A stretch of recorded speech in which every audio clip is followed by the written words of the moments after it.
All right, let's give this a shot.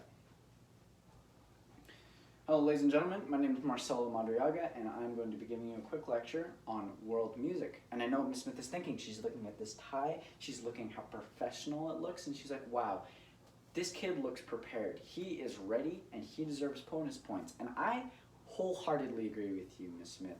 I wholeheartedly agree. Now, first, I'm going to have to start out with the definition of world music. So the definition of world music was popularized around the 1980s. So in the 1980s, there was an American salesman who coined the term world music in order to sell international music to Western audiences. So that's the definition we're going to be using for this lecture.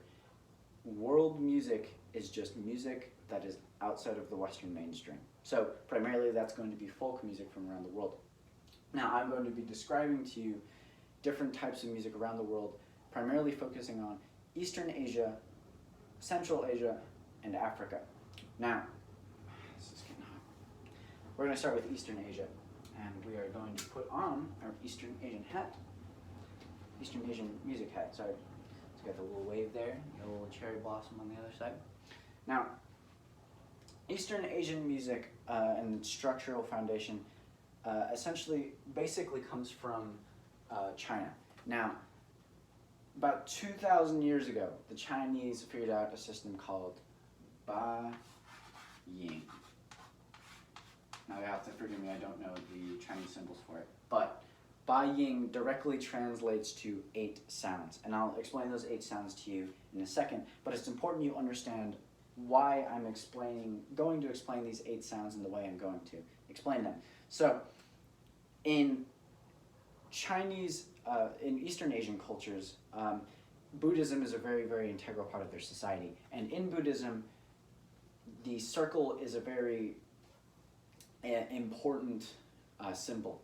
So that's the way that Ba Ying is described in different transcripts, directly translated from Chinese, and the way it's taught to students of traditional Chinese music. So, Ba Ying. We're going to draw a circle around that, remember. Now, the 8 sounds are metal,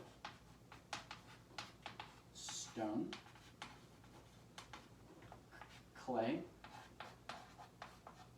hide, silk, wood, gourd, like a blowing instrument, and bamboo.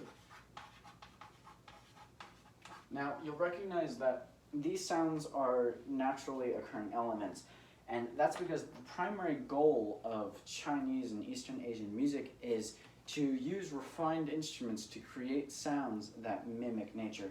Now, I'll give you a specific example here is the erhu. Now, the erhu is like a Chinese cello, and it can mimic the sound of a horse neighing. So I'm going to show you that real quick here.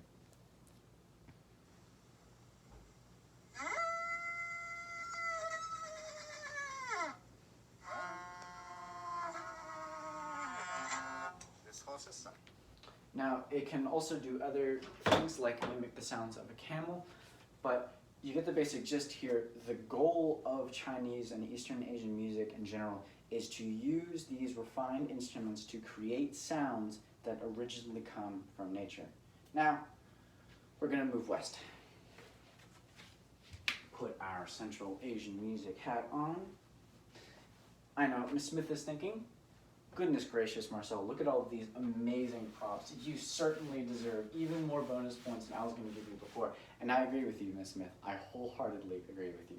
So, Central Asian music has its own very distinct sound, but because it's a melting pot between 4 major regions, cultural regions in the world, those mainly being Russia and Europe up north, Southern Asia with India, and then you have the Middle East to their west, and you have China to their east.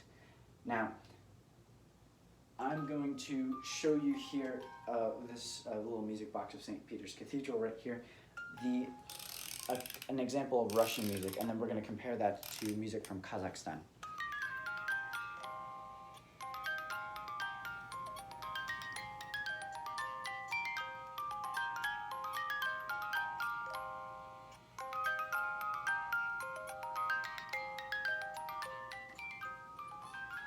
Alright. Now if we get music from Kazakhstan here.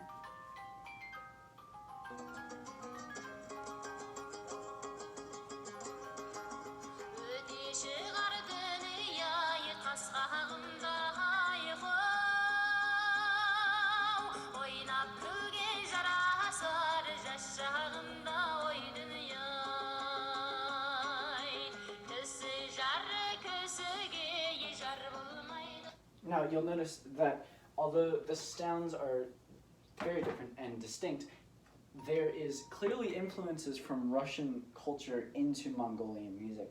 Now, this is just because of thousands of years of those cultures interacting over time, conquest between both sides, the Cossacks raiding the Russians taking them in times of the Soviet Union and before them. Now, Eastern Asian music is a very interesting example of how whenever these cultures combine, it creates its own unique sound with the base ethnicities that are already there. Now, that'll be all from Central music. And we will move on to African music. Now you have to forgive me, I don't have a hat for African music. Please don't take away those bonus points, Miss Smith. But I do have a kilamba. So you've probably seen one of these in stores before. So the kilamba is, a little known fact, an early predecessor to the piano.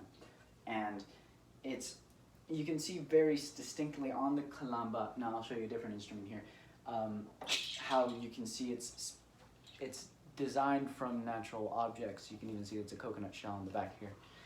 But here's a bit of a better example, is I couldn't figure out the name of this one. It's a percussion instrument that uses dried seeds. Now, a very interesting thing about African music that seems to mirror Western music is that it uses natural objects to create heavenly sounds. That's the primary goal of African music, quite different from Eastern Asian music. And this goal, just like in Western music where we literally have church music where we sing music in churches to create heavenly sounds to try to mimic God, we can see how these influences from Africa work their way into the fabric of our cultures in Western cultures as well. So I'm running out of time. I hope this helped shine a light to you on the wide variety of different world musics out there. I don't expect this to give you a complete picture, but I hope that this maybe opened up your worldview from what it was before and give you a better understanding of what world music is.